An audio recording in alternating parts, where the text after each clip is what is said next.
E aí, pessoal, tá começando mais episódio do LS Jus, aquele podcast que traduz o juridiquês e descomplica o direito para você aposentado, pensionista ou curioso da lei.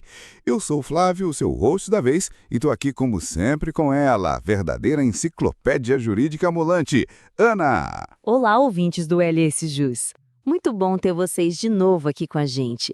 Bora destrinchar juntos mais um tema daqueles que fazem diferença, não só na sua vida, mas na vida de todo mundo que trabalhou, contribuiu e agora quer entender o que é justo na hora de receber o benefício. E olha, já vou avisando, se pintar algum material, modelo, resumo ou até uma tabelinha para ajudar, vai estar no primeiro comentário fixado do vídeo, hein? Fiquem de olho! Hoje o nosso papo é um verdadeiro divisor de águas para quem se aposentou ou pensa em se aposentar. Revisão da vida toda. Já ouviu falar? Sabe o que é? Entende se tem direito? Então fica com a gente, porque esse episódio vai clarear geral a sua cabeça. Mas antes, deixa eu fazer aquele gancho, aquela provocação que a gente adora. Imagina só, você trabalhou duro décadas a fio, às vezes com salário alto, e aí quando vai aposentar, descobre que boa parte do seu esforço simplesmente foi ignorado na hora de calcular o benefício. Já pensou? Como assim, né?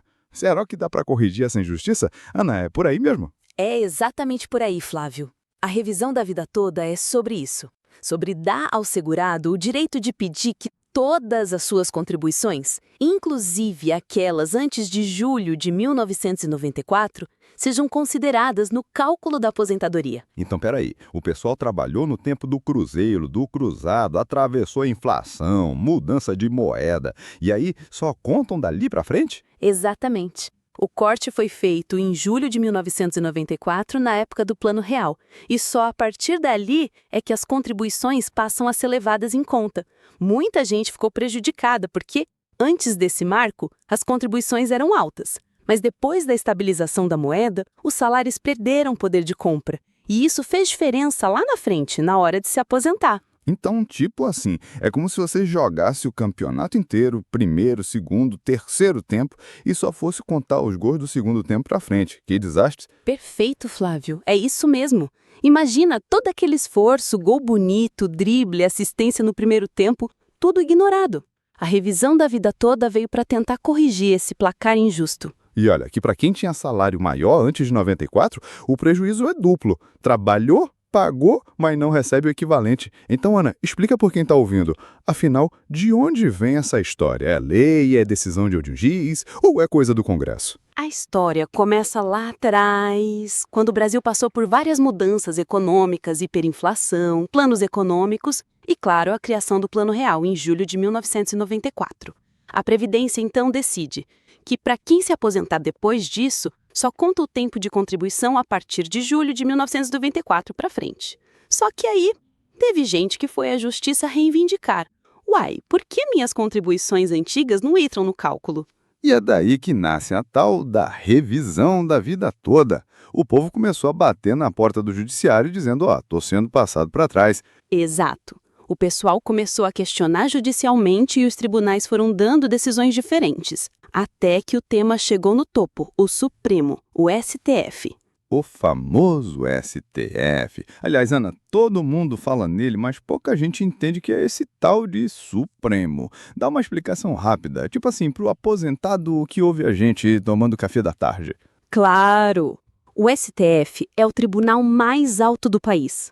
Ele não julga qualquer coisa, só questões importantíssimas, daquelas que mexem com a vida de muita gente e com a própria Constituição. Então, se o STF bate o martelo, vale para todo mundo. Ou seja, se o STF decidir, fica valendo para todos os brasileiros. E o tema da revisão da vida toda, Ana, foi para lá? Foi sim, e foi um debate daqueles de tirar o fôlego. Tem ministro que defende o direito do aposentado. Tem ministro preocupado com o impacto nas contas do governo. Tem ministro falando em segurança jurídica, direito adquirido, confiança legítima. Nossa, você usou aqui umas palavras de efeito. Confiança legítima, direito adquirido. Explica para o povo que está ouvindo, que raiz é isso? Vamos traduzir. Direito adquirido é o seguinte: depois que você cumpriu todos os requisitos para ter um direito, ninguém mais pode tirar isso de você. Já a confiança legítima É aquela sensação de que você pode confiar nas regras do jogo, que não vão mudar do nada, te deixando na mão. Ah, tipo um contrato. Se eu fecho, eu sei o que esperar do outro lado. E se mudarem a lei no meio do jogo, não pode me prejudicar, né? Exatamente. E o STF está discutindo se é justo mudar as regras depois que muitos já entraram com pedido baseando-se nas regras antigas. E aí, Ana, já teve decisão final? O povo pode comemorar ou ainda tem muita água para rolar? Ainda tá rolando, Flávio. O julgamento no STF começou, parou, teve pedido de vista. Sabe aquela novela? Mas alguns ministros já adiantaram voto. Teve voto favorável ao aposentado, como o do ministro Luiz Roberto Barroso, e voto contrário, como o do ministro Alexandre de Moraes. O placar tá apertado. E esse pedido de vista aí, Ana, o pessoal ouve e acha que é para vista grossa, mas não tem nada a ver, né? Nada a ver. Pedida de vista só significa que o ministro quer mais tempo para analisar o processo. E, enquanto isso, os outros ministros podem ir adiantando o voto deles. E o voto do Barroso reacendeu a esperança da galera. Ele falou que quem entrou com a ação confiando na justiça não pode ser prejudicado, né? É tipo assim, eu comprei ingresso para a final do campeonato achando que ia ter o jogo e não dá para cancelar depois. Exatamente, Flávio. É isso mesmo. Imagina todo aquele esforço, gol bonito, drible, assistência no primeiro tempo, tudo ignorado. A revisão da vida toda veio para tentar corrigir esse placar injusto. E olha que para quem tinha salário maior antes de 94, o prejuízo é duplo. Trabalhou, pagou, mas não recebe o equivalente. Então, Ana, explica para quem está ouvindo, afinal, de onde vem essa história? É lei, é decisão de um juiz ou é coisa do Congresso? A história começa lá atrás, quando o Brasil passou por várias mudanças econômicas, hiperinflação, planos econômicos e, claro, a criação do Plano Real em julho de 1994. A Previdência então decide que para quem se aposentar depois disso, só conta o tempo de contribuição a partir de julho de 1994 para frente. Só que aí teve gente que foi à justiça reivindicar. Uai, por que minhas contribuições antigas não entram no cálculo? E é daí que nasce a tal da revisão da vida toda. O povo começou batendo na porta do judiciário dizendo, tô sendo passado para trás. Exato. O pessoal começou a questionar judicialmente e os tribunais foram dando decisões diferentes, até que o tema chegou no topo, o Supremo, o STF. O famoso STF. Aliás, Ana, todo mundo fala nele, mas pouca gente entende o que é esse tal de Supremo. Dá uma explicação rápida, tipo assim, pro aposentado que ouve a gente tomando café da tarde.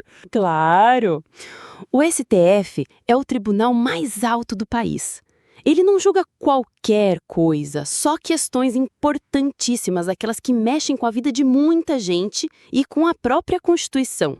Então, se o STF bate o martelo, vale para todo mundo. Ou seja, se o STF decidir, fica valendo para todos os brasileiros. E o tema da revisão da vida toda, Ana, foi para lá? Foi sim, e foi um debate daquelas, de tirar o fôlego. Tem ministro que defende o direito do aposentado. Tem ministro preocupado com o impacto nas contas do governo. Tem ministro falando em segurança jurídica, direito adquirido, confiança legítima. Nossa, você usou aqui as palavras de efeito. Confiança legítima, direito adquirido. Explica para o povo que está ouvindo que raiz é isso. Vamos traduzir.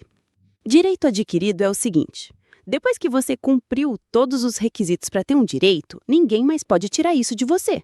Já a confiança legítima é aquela sensação de que você pode confiar nas regras do jogo, que não vão mudar do nada, te deixando na mão. Tipo um contrato. Se eu fecho, sei o que esperar do outro lado. E se mudarem a lei no meio do jogo, não pode me prejudicar, né? Exatamente. E o STF está discutindo se é justo mudar as regras depois que muitos já entraram com pedido baseando-se nas regras antigas. E aí, Ana, já teve decisão final? O povo pode comemorar ou ainda tem muita água para rolar? Ainda tá rolando, Flávio. O julgamento no STF começou, parou, teve pedido de vista, sabe aquela novela? Mas alguns ministros já adiantaram voto. Teve voto favorável ao aposentado, como o do ministro Luiz Roberto Barroso, e voto contrário, como o do ministro Alexandre de Moraes. O placar tá apertado. E esse pedido de vista aí, Ana, ou o pessoal ouve e acha que é para vista grossa, mas não tem nada a ver, né? Nada a ver. Pedido de vista só significa que o ministro quer mais tempo para analisar o processo. E, enquanto isso, os outros ministros podem ir adiantando o voto deles. E o voto do Barroso reacendeu a esperança da galera. Ele falou que quem entrou com uma ação confiando na justiça não pode ser prejudicado, né? É tipo assim, eu comprei ingresso para a final do campeonato achando que ia ter o jogo e não dá para cancelar depois. Exatamente, Flávio. É isso mesmo. Imagina todo aquele esforço, gol bonito, drible, assistência no primeiro tempo, tudo ignorado. A revisão da vida toda veio para tentar corrigir esse placar injusto. E olha que para quem tinha salário maior antes de 94, o prejuízo é duplo. Trabalhou, pagou, mas não recebe o equivalente.